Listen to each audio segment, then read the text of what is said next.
I'm working in the New Perspectives Microsoft Access 2010 textbook. I'm in Tutorial 5 and I'm going to create the query that begins at the bottom of page 228. We're going to assign a conditional value to a calculated field. As I walk through this query, I'm going to do steps that do not quite follow what are in the textbook.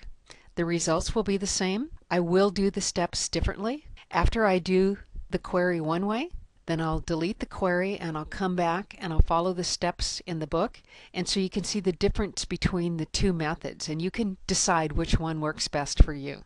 So I'm going to start by creating my query. I'll click on Create, Query Design. I'm going to bring in the customer table. I'm going to double click the title bar to select all the fields. I'm going to drag and drop those fields in. Now I was asked to drop those fields into the second column. I didn't. I put them in the first. I did that intentionally so that you can see how easy it is to insert a column. I just need to click anywhere in that first column and then click Insert Columns. Now what I'm going to do is I'm going to run this query. I have 42 records. I have 42 records in my customer table. I'm going to go ahead and save the query as QRY Customers by name, and you can see this is one of the first differences as you're going through the steps. Now I'm going to right click in that first column and open up the builder, the expression builder. You see I have my query showing in my expression elements, my fields that are available to the query showing in the expression categories.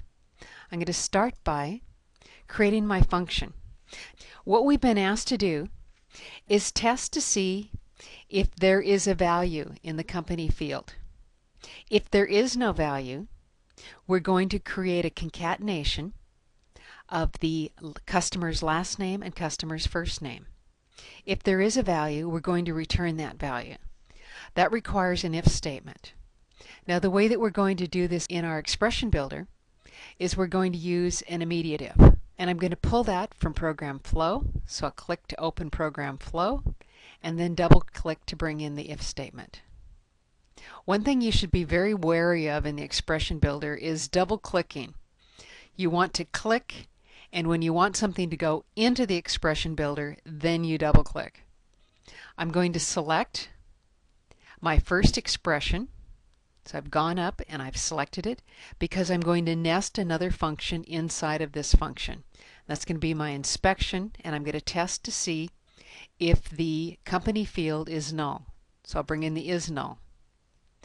I'll select expression and I'm going to replace it with company. Double click that in. So if is null company, then what we're going to do is we're going to take the last name and concatenate it. And quotation mark, comma, space, quotation mark, and space, first name. If that field is not null, we're going to bring in company. Now I'm going to come back to the beginning and I'm going to click in front of it, or I could have just simply, since I was back here, hit home and put in customer colon and a space. I'm going to click OK, and as I move off this row, if Access likes it, I won't get an error message and my entry will remain in that cell. Sometimes Access will delete your entry. It doesn't give you an error message, but all of a sudden this field is blank. Let's run it and see what happens.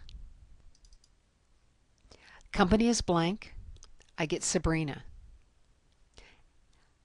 Company is blank, I get first last. Company is not blank, I should get the name of the company. Company is blank, I get the name of the customer. Company is not blank, I get the name of the company.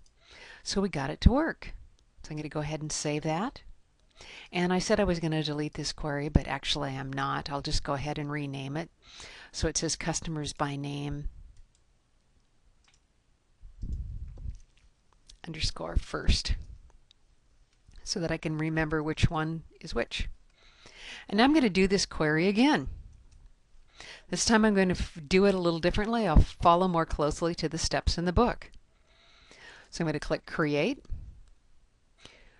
Query Design.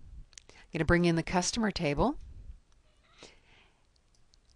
I'll double click the title bar to select all the fields, drag and drop them into the second, and I'm going to right click, click on Build, and I'll put in Customer, colon to name the field. When I click on my built-in functions, I'm going to go to Program Flow. Now when I double click to bring if in, it's going to add an additional EXPR. We didn't get this one the first time when we added the if statement without adding first the field name. So I have to take that one out. Now I'm going to double click Expression just like I did before. Go to Inspection, double click on Is Null. And now what I did in the first time is I went back to the name of the query and I double clicked in the name of the fields. See, the name of the fields do not exist now in the expression categories. They don't exist there until after the query is run. To get those names into your expression builder, you create the query, you run the query, and then I like to name the query at that point and then go into the expression builder, because what I'm going to have to do now is type in the values. If is null company, then I'm going to take last name and quotation mark, comma, space, quotation mark, and first name. That's what it's going to do if is null is true, which means there's no company name. If there's no company name, then I'm going to concatenate the last name and the first name. The comma space is just a convention that we use in the English language. When we write the last name first, it's always followed by a comma and a space.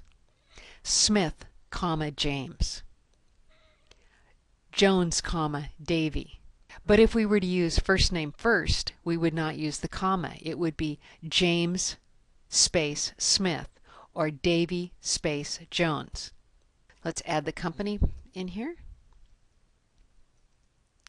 and see if we can get this one to work. No error messages and my calculation is still there. We'll run it and see if it works.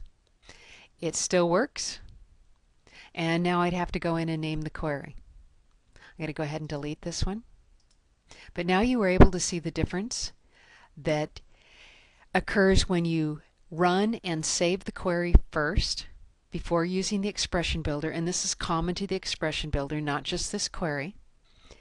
And by naming the query after you create the formulas, you just avoid one extra expression being thrown into the query. So what we've looked at in this segment is how to create a query using a conditional value. What we did is we tested the company field to see if that value was blank. Is it null? Is it empty? If it is empty, concatenate the last name with the first name. Last name and quotation mark, comma, space, quotation mark, and first name. If the statement is false, meaning that the field is not null, I'm going to bring in the name of the company. And that's how we did it right here. Customer, if is null company, if the company name is blank, concatenate the last name with the first name. That's what we do if it's true. What do we do if it's false? What if there is a value in that field? Then we just return the name of the company.